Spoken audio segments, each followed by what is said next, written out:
الحمد لله رب العالمين وبه نستعين وعلى أمور الدنيا والدين. صلى الله وسلم وبارك على نبينا محمد وعلى آله وأصحابه أجمعين. أما بعد، إخوة الكرام، baadayakum himidi Allah tabaraka wa taala na kumtakia sala na salamu Mtume sallallahu alayhi wa alihi wa sahbihi wa sallam.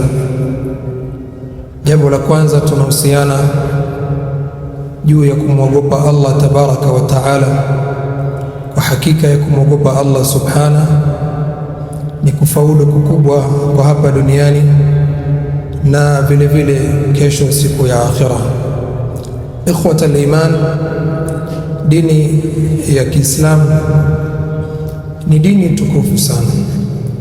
Ni dini ambayo kwamba imekuja kutufunza mambo makubwa na imekuja kutuelekeza juu ya mambo ambayo kwamba yanatupatia faida sisi wenyewe hapa duniani na faida pia vile vile kesho siku ya akhira.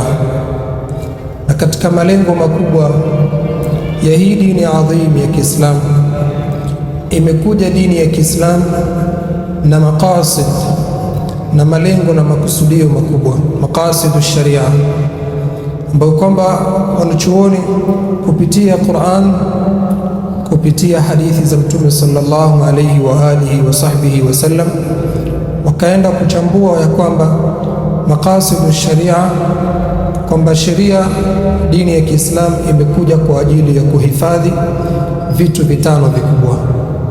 Imekuja sheria ya Kiislamu kwa ajili ya kuhifadhi dini ya mwanadamu, jambo la kwanza.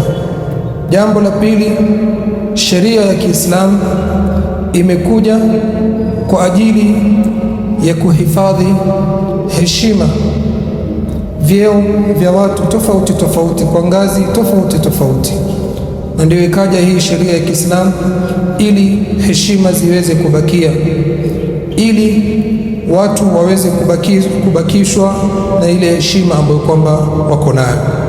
Kadhalika katika malengo ya dini ya Kiislamu, imekuja dini ya Kiislamu kwa ajili ya kuhifadhi an-nasl, nasaba, na kuhifadhi kizazi. Dini ya Kiislamu pia vile vile imekuja kwa ajili ya kuhifadhi mali za watu. Dini ya Kiislamu imekuja vile vile kwa ajili ya kuhifadhi akili. Ikhwata al-iman, ukiangalia maamrisho yote ya Kiislamu, ukiangalia makatazo ambayo kwamba imekuja katika dini ya Kiislamu, utakuja kuyapata mambo haya, kwamba maamrisho yale, makatazo yale hayajakuja isipokuwa kwa ajili ya kuhifadhi mambo kama haya, au moja kati ya vitu kama hivi. Tukizingatia, tukiangalia hifdhun nasl, kuhifadhi kizazi, kuhifadhi nasaba, sheria ya Kiislamu imekuja ikaamrisha azawaj, ndoa, watu waoane, ikaweka kwamba jambo hili ni jambo la kisheria, si jambo lingine isipokuwa ni kwa ajili ya kuhifadhi kizazi, ili zina iwe mbali, watu wawe mbali na uchafu na uovu huu wa zina. Vile vile jambo hili la kuhifadhi kizazi, Allah subhanahu wa ta'ala akatukataza katika Qur'an, akasema wala taqrabu zina, na wala msikurubie zina. Katazo hili ukiliangalia halijakatazwa isipokuwa ni kwamba wanadamu Waislamu waweze kuhifadhi kizazi, kwa sababu lao watu watakuwa wanapata watoto kwa njia isiyokuwa ya kisheria, kizazi kitapotea, mirathi itakuwa hakuna, mtoto labda hajui baba yake mzazi, mtoto hajui kwao nyumbani ni wapi. Na ndio maana ikaja dini ya Kiislamu tukufu kwa ajili ya kuhifadhi kizazi, ikaamrisha ndoa na ikakataza zina, bali ikakataza kukurubia jambo ovu hili la zina. Ikhwata al-iman, ndugu zangu Waislamu, katika jambo hili Allah subhanahu wa ta'ala, na vile vile baada ya Mtume sallallahu alayhi wasallam kaelezea katika nusus na dalili nyingi ndani ya Qur'ani na ndani ya hadithi zake sallallahu alayhi wasallam, mambo ambayo kwamba itakuwa ni sababu ya watu kuwa mbali na jambo hili. Kwanza tukitangulia na hadithi ya Mtume sallallahu alayhi wa alihi wa sahbihi wasallam, Mtume anasema akatuambia kwamba hamutaingia peponi hatta tu'minu, la tadkhulul jannata hatta tu'minu, hamutaingia peponi mpaka muamini. Wala tu'minu hatta tahabbu, na wala hamutaamini mpaka mupendane. Imani ili kupatikana, naam, ni kupatikane mahaba baina ya watu. Awala adullukum ala shay'in idha fa'altumuhu tahabbtum, je, nisiwajulishe jambo ambalo kwamba endapo mtalifanya jambo hilo itakuwa ni sababu ya kupatikana mahaba, sababu ya kupatikana mahaba na mapenzi kati ya watu na kati ya Waislamu. Mtume anatuuliza, je, nisiwaambie, nisiwafahamishe, nisiwajuze na kuwafunza jambo ambalo kwamba mkilifanya itakuwa ni sababu ya nyinyi kupendana? Mtume akasema sallallahu alaihi wasallam, afshu salama bainakum, enezeni salamu baina yenu, toleaneni salamu. Unapokutana na ndugu yako tolee salamu. Jambo hili litaleta mahaba, na mahaba yale ndio itakuwa imani, na ndiyo itakuwa ni sababu ya Muislamu kuweza kupata janna ya Allah subhanahu wa ta'ala. Ikhwata al-iman, ndugu zangu Waislamu, jambo hili la kutoleana salamu, jambo hili la kupeana salamu, hakika ni jambo adhimu, ni jambo kubwa sana. Waislamu tumefundishwa na lina thawabu, ajr, malipo yake ni makubwa mbele ya Allah subhanahu wa ta'ala. Mtume akasema kwamba eneza salamu, toleaneni salamu, peaneni salamu kwa unayemjua na usiyemjua, ala man arafta wa ala man lam ta'rif, kwa yule unayemjua na vile vile usiyemjua pia vile vile mpatie salamu. Lakini suala linakuja, salamu hizi je, tunazitoa namna gani na tunazitoa kwa watu gani?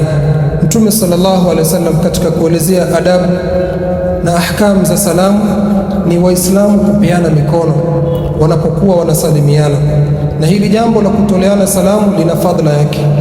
Kando na kutoleana salamu, ukaongezea na kumpa mkono ndugu yako unayekutana naye, unayempatia salamu, ina fadhila yake zaidi juu ya kutoa salamu. Anasema Mtume sallallahu alayhi wa alihi wa sahbihi wasallam katika hadithi al-Bara ibn Azib, ma min muslimaini yaltaqiyani fayatasafahani illa ghufira lahuma qabla an yatafarraqa, hakuna waislamu wawili ambao watakaokutana, waislamu wawili watakaokutana, fayatasafahani, wakapeana mikono kwa kusalimiana, isipokuwa ghufira lahuma qabla an yatafarraqa. Ni amal ndogo, lakini ajr na malipo yake ni makubwa. Mujarrad tu muislamu kukutana na ndugu yake muislamu na akamsalimia na kumpatia mkono, Mtume sallallahu alaihi wasallam anasema wanakwenda kusamehewa hawa watu wawili kabla hawajatofautiana, kabla hawajatengana. Unapokutana na ndugu yako muislamu na kumpatia salamu na kumpatia mkono, basi Allah subhanahu wa ta'ala anajalia sababu ya hawa wawili kuweza kusamehewa madhambi yao. Anas ibn Malik radhiyallahu anhu anaeleza ya kwamba jambo hili la kutoleana salamu na kupeana mikono ni jambo waliokuwa wakilifanya watu wema waliotangulia, masahaba radhiyallahu anhu wardahum. Kan ashabu an-nabiy sallallahu alayhi wasallam idha talaqaw tasafahu, walikuwa masahaba wanapokutana wanapeana mikono, wanasalimiana kwa kupeana mikono, wakijua fadhila hii na ubora huu wa wao kuweza kupata maghfira na msamaha wa Allah subhanahu wa ta'ala. Ikhwata al-iman, kupeana mikono kwa kusalimiana ni katika mambo ambayo kwamba inajenga mahaba, inajenga upendo kati ya Waislamu na inaondosha chuki, inaondosha kifundo na kitu chochote ambacho kwamba mtu ako nacho ndani ya moyo wake kwa ndugu yake Muislamu. Wanapokuwa wanakutana na kusalimiana na kupeana mikono, inakuwa ni sababu ya wao kuondosha zile chuki na mambo ambayo kwamba wako nayo ndani ya nyoyo zao, na badala yake inaleta mahaba. Katika hadithi pia imekuja ambaye ameipokea al-Imam al-Bukhari fi al-Adab al-Mufrad, anasema tasafahu yadhhabu al-ghil, peaneni mikono, salamianeni kwa kupeana mikono, yadhhabu al-ghil. Ukifanya hivyo itakuwa ni sababu ya chuki na vifundo ndani ya nyoyo zenu kuweza kutoka. Watu watapendana na chuki zitakuwa ni zenye kuondoka. Ikhwata al-iman, ndugu zangu watukufu Waislamu, lakini hapa kuna jambo moja kubwa la kuweza Waislamu kulizingatia katika hili jambo la musafaha, katika jambo la Waislamu kusalimiana na kupeana mikono. Ni jambo zuri ambalo kwamba kama tulivyoona katika hadithi kwamba mtu anakwenda kusamehewa madhambi yake, lakini swali ni kwamba je, kusalimiana kwa kupeana mikono, mwanamume kuweza kumpatia mkono mwanamke au jinsia tofauti na yeye au mwanamke kwa mwanamume, je, jambo hili lipo vipi katika sheria? Je, sheria imetuambia ya kwamba tupeane mikono hata kwa wanawake pia vile vile tuwasalimie kwa kuwapatia mikono, ama inatosha salamu peke yake au namna gani? Ikhwata al-iman, kwa hakika jambo hili ni katika mambo ambayo kwamba ni balaa kubwa ilioonea katika zama za sasa hivi. Ni jurm kubwa, ovu kubwa ambalo kwamba limeenea kwa sana, kwa kasi kubwa zama hizi zetu za leo, kwamba watu wamekwenda kutasahal sana, wamechukulia jambo hili ni jambo jepesi, jambo la kusalimiana, mwanamume kumpatia mkono mwanamke au kinyume yake mwanamke kumpatia mkono mwanamume ambaye kwamba ni ajnabi, ni mwanamke wa kando, si dada yako, si mama yako, si binti yako, wala si wale ambao kwamba ni wakaribu wako, mtu akawa anatoa mkono kwa mwingine. Hakika jambo hili ni jambo ambalo kwamba ni la makosa, japo katika hadithi iliyotangulia ni kwamba Waislamu wanapeana mikono, lakini hii ni wanaume kwa wanaume na wanawake kwa wanawake. Lakini wanaume kuwapatia wanawake ama wanawake kuwapatia wanaume, jambo hili ni jambo ambalo kwamba ni la kimakosa na ni jambo ambalo kwamba Mtume sallallahu alaihi wasallam amelikataza. Bali katika hadithi ikaja ya kwamba Mtume sallallahu alaihi wasallam hakuwahi kupatiana mkono kwa mwanamke yoyote, pamoja na kwamba Mtume alikuwa na uchaji Mungu mkubwa, alikuwa anamuogopa Allah subhanahu wa ta'ala zaidi kuliko mtu yoyote. Pamoja na yote alikuwa nayo Mtume sallallahu alaihi wasallam, haijawahi kupokelewa siku moja ya kwamba amempatia sahaba mwanamke mkono wake kwa kumsalimia au kwa jambo lolote lingine lile. Akasema Aisha radhiyallahu anha, wallahi ma massat yada rasulillahi sallallahu alayhi wasallam yada imra'atin qat, na apa kwa Allah kwamba haijawahi kutokea mkono wa Mtume sallallahu alaihi wasallam kugusa mkono wa mwanamke yeyote, na huyo ni Mtume sallallahu alaihi wasallam. Na hawa wanawake waliomzunguka Mtume sallallahu alaihi wasallam ni masahaba, wanawake wa kisahaba wenye takwa, waliosifiwa na Allah subhanahu wa ta'ala, walioridhiwa na Allah subhanahu wa ta'ala. Lakini Mtume sallallahu alaihi wasallam haijawahi kutokea kwamba mkono wa Mtume sallallahu alaihi wasallam asharif kutoa na kugusana na mkono wa mwanamke yeyote Mtume sallallahu alaihi wasallam. Na wanawake walikuwa wakikuja kwa Mtume sallallahu alaihi wasallam wakimpatia bai'a na kumpatia pledge Mtume sallallahu alaihi wasallam, lakini walikuwa wanampatia bai'a kwa maneno peke yake bila ya kuzungumza au bila ya kugusana mikono.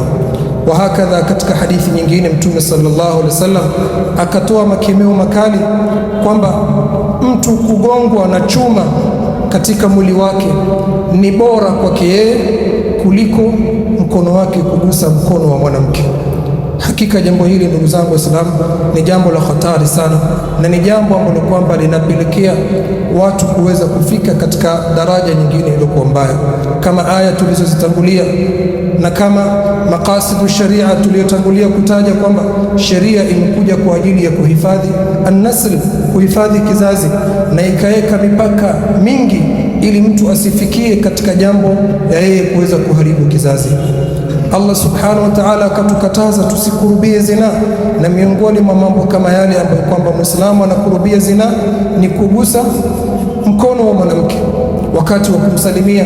Inawezekana mtu akawa na nia njema, nia yake nzuri, hakuwa na nia mbaya, ni kumsalimia tu ndugu yake Muislamu mwanamke, lakini ile nia nzuri mtu alikuwa nayo inaweza ikamfikia leo ikawa nzuri tena siku ya pili. Na kugusana mwanamume na mwanamke kama inavyojulikana ni katika mambo ambayo kwamba tuharibu shahawa, inaweza kuharakisha shahawa ya mtu na matamanio ya mtu yakaweza kubadilika. Ikiwa hivyo, ndio sheria ikatuwekea ya kwamba tusiweze kugusana, wanawake wanaume wasiweze kugusana kwa mikono, isipokuwa kama mtu mama yake, dada yake, binti yake na wale ambao kwamba ni wa karibu yake. Ikhwatal iman, ikiwa tunaelewa hili na ikiwa tutafahamu hili, basi Allah subhanahu wa ta'ala tuweze kumrudia na tuweze kutaka tauba kwa yale ya nyuma ambayo kwamba yametutangulia.